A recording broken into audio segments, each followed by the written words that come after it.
You guys, the recounts are in, and Mark Carney is probably curled up in a fetal position in the corner of a wine cellar somewhere whispering majority government over and over like it's a magic spell. Spoiler alert, it's not working. Meanwhile, Pierre Poilievre, he's out here moonwalking through these recounts like it's Thriller, and he's holding democracy in one hand and accountability in the other. Canada, grab your popcorn because the liberal fantasy just got a reality check, and it came stamped with a big bold PUVA wins. Welcome back to the only place where the truth doesn't come with a government-approved label. If you're tired of being gaslit by smug media elites and Mark Carney's budget-friendly charisma, hit that subscribe button and buckle up, because the recounts, they're not just recounts, they are liberal nightmares unfolding in real time, and leading the charge is the man himself, Pierre Poilievre, Canada's unshakable freedom fighter, the calculator-wielding, bootstrapped hero of the people here. To snatch the false crown right off Carney's banker balding head, let's rewind. The Liberals, bless their overconfident souls, were running victory laps with their oh-ho magical 170 seats. They puffed their chests, spun some sad Spotify playlist for mandate celebration, and started planning how to bulldoze Parliament like it was a monopoly board, and at the center of their champagne dreams, one Mark Carney, a man so bland he makes beige wallpaper look like a rave. Carney was supposed to be the grown-up in the room. The Liberals wheeled him in like some economic messiah. Oh, look, he worked at the Bank of England, he's cute. But here's the problem, no one elected the guy to be King of Canada, and it turns out he can't even hold a writing without recount drama. Boom, first domino falls. Jonathan Rowe wins the writing of Terra Nova Peninsulas after a judicial recount, not by 1,000, not by 100, by in 12 votes. That's right, 12 votes were all it took to slap the liberal fantasy back into political reality. The recounts are peeling back the curtain like Toto in The Wizard of Oz, and spoiler alert, behind it isn't a wise wizard, it's just Mark Carney sweating bullets in a blazer 2 sizes too big. But it gets better in the Quebec riding of TBU, when the count swung by a single vote, 1-0, a lone citizen with a pencil changed the outcome, and that, dear viewer, is how fragile this so-called mandate really is. Pierre Poilievre saw through the fog, raised the alarm and said, "Now we're recounting everything, baby."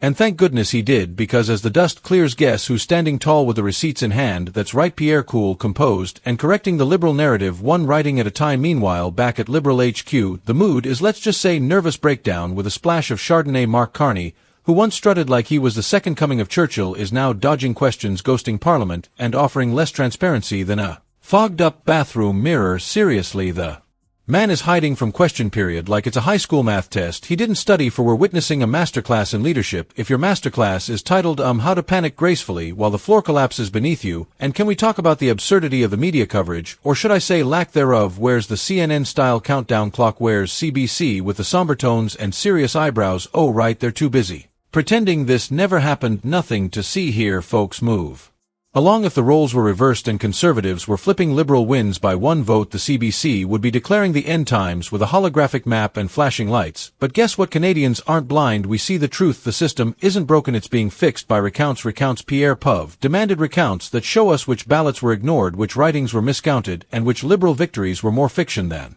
fact. Now let's take a minute to fully roast Mr. Mark economics degree and empty promises Carney. This is a man who entered Canadian politics like it was a TED Talk. No charisma, no votes, no clue, just vibes. He showed up in a tailored suit and said, "Trust me, I'm from the Bank of England, sir. This is Tim Horton's country, not the London School of Economics." The Liberals rolled him out like he was a secret weapon. Turns out he's more like a soggy baguette. His big plan: sit back, say nothing, count imaginary votes, and hope the media declares him king before anyone notices. The ballots are still warm, but now the recounters are coming one by one. Riding after riding, his house of cards is folding like a dollar store lawn chair, and while Carney clutches his spreadsheets and mumbles about stability, Pierre is out here building an actual movement. First TBU won, then Terra Nova. What's next? Ontario is shaking. Newfoundland's recount chaos is spreading like wildfire. These aren't technicalities, these are bombshells. Each recount is like a truth grenade tossed into the liberal echo chamber, and every explosion reveals just how hollow their so-called victory really was. Remember, the Liberals were 1 seat away from a majority one, and now thanks to recounts they're 1 step away from full-blown collapse. The walls are closing in, the rug's been pulled, the fairy tale is falling apart, and Pierre Poilievre is narrating the whole downfall like a triumphant audiobook. Let's not forget the media's role in this dumpster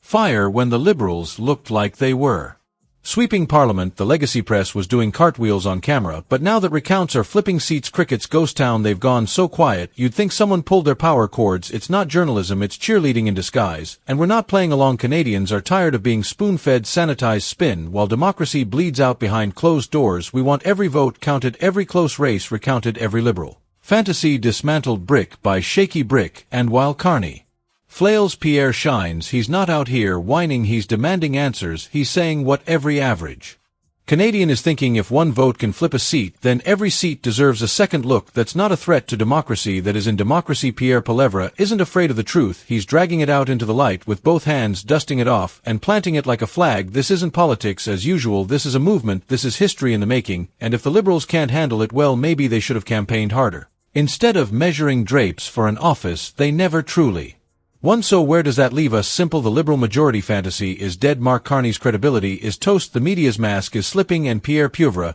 he's marching straight through the chaos with the people at his back, and the truth as his weapon. This isn't about left or right, it's about right and wrong. It's about whether we let a broken system stand or whether we fix it one vote at a time, one seat at a time, one recount at a time. So if you're watching this and you still believe in actual democracy, not just the Liberal brand name version, then it's time to act. Share this video, drop a comment, demand transparency, and most importantly, keep your eyes open, because the next recount might just be yours. And to Mark Carney, wherever you are probably hugging your economic forecast binder like a teddy bear, just no amount of polished interviews or banking credentials can save you now. The people are watching, the numbers are changing, and Pierre is just getting started. This isn't a recount, this is a reckoning. Or like, share, and subscribe for more savage truth bombs and recount revelations. Hit that bell so you never miss a moment when Pierre Poilievre shreds Liberal lies. This is Canada Unfiltered, and we're just warming